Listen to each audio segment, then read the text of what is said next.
প্রদীপ শিখা জ্বালিয়ে তিনি বিদায় নিয়েছেন মঞ্চ আর রূপালী পর্দা থেকে। তবু শেষ হয়নি আলোর খেলা। স্মৃতির পটে চিরভাস্বর নন্দিত অভিনেতা শামস সুমন।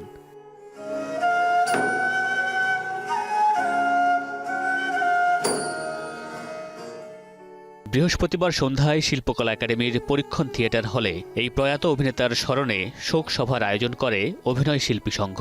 বন্ধু প্রিয় শামস সুমন স্মৃতিতে অম্লান এই শিরোনামে এই আয়োজনে হাজির হন দীর্ঘ ৩ দশকের অভিনয় জগতের সহকর্মীরা। তোমার খাওয়া জুটছে কিভাবে? কথায় আর চোখের জলে শামস সুমনকে ফিরে দেখার এই সন্ধ্যায় যেন কিছুক্ষণ থমকে ছিল সময়। একে একে মঞ্চে ওঠেন বিভিন্ন প্রজন্মের অভিনয় শিল্পীরা। সবাই ফিরে যান সেই দিনগুলোতে যেখানে শামস সুমন ছিলেন হাসিতে, আড্ডায় আর কাজে। আমরা অনেক কিছু আয়োজন করি, অনেক কিছু পরিকল্পনা করি, কিন্তু শেষ পর্যন্ত যেতে পারি না। সুমন ছিল শেষ পর্যন্ত যাওয়ার মানুষ, কিন্তু শেষ পর্যন্ত যাওয়ার মানুষটি তার জীবনটা একেবারেই খুব সংক্ষিপ্ত করে চলে গেল। সুমন ভাই আসলে খুব ফেলনা কেউ ছিলেন না।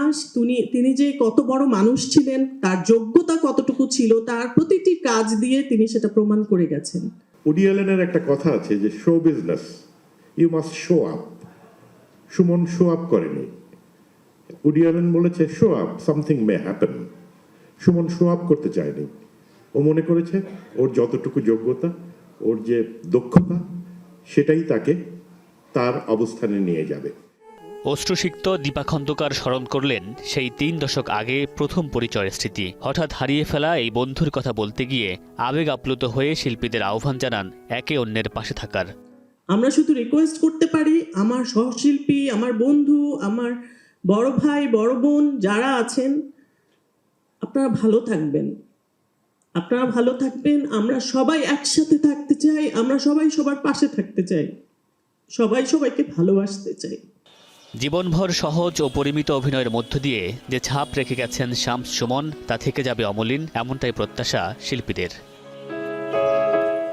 মামুনুর রশিদ পনেল, স্টার এন্টারটেইনমেন্ট।